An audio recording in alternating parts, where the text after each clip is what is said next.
motion ang inihain sa Korte Suprema para iapila ang desisyon nito sa impeachment complaint laban kay Vice President Sara Duterte. Ang giit nila, walang nalabag ang Kamara sa paghahain ng reklamo para sa Vice Presidente. Para sa iba pang detalye, makakausap po natin live mula po sa Maynila si Camille Samonte. Camille, sino nga bang naghain ng panibagong motion?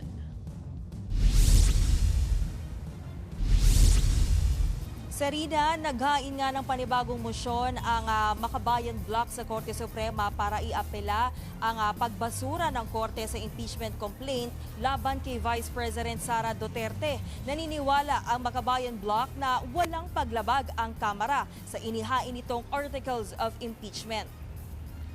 Nagtungo mismo sa Korte Suprema sina ACT Teachers Party List Representative Antonio Tino at Kabataan Party List Representative Rene Co. Kasama nila si Makabayan President Liza Maza at Bagong Alyansa Makabayan Chairperson Teodoro Casino. Kasama rin bilang intervenor sina dating ACT Teachers Party List Representative Franz Castro, Gabriela Women's Party List Representative Arlene Brosas at Kabataan Party List Representative Raul Manuel na nag-endorso noon ng ikalawang impeachment complaint. Nakapaloob sa mosyon ng grupo ang argumento na walang grave abuse of discretion ang Kamara sa inihaang impeachment complaint laban kay VP Sara. Hindi rin daw nalabag ang one-year ban rule at ginampanan lang ng Kamara ang constitutional authority nito nang i-endorso at dalhin sa Senado ang Articles of Impeachment. Giit ng grupo, ang impeachment proceedings ay isa sa mga constitutional remedy ng taong bayan laban sa mga tiwaling opisyal ng gobyerno. Kaya hindi raw dapat i-archive o isantabi ang impeachment complaint laban sa bise dahil ang kine-question dito ay ang maling paggamit ng pondo. Sa kabuuan, 3 mosyon na ang nakabinbin sa SC. Kabilang dyan ang inihain ng Kamara at Isang Bayan Coalition.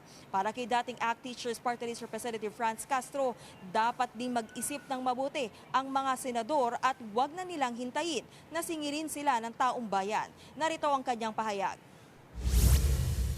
Maasa pa rin kami dahil marami namang desisyon ang Supreme Court in the past na na-reverse.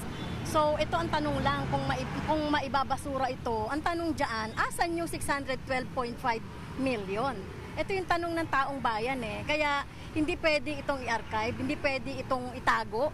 No? Kailangan talagang sagutin ni Sara Duterte itong impeachment.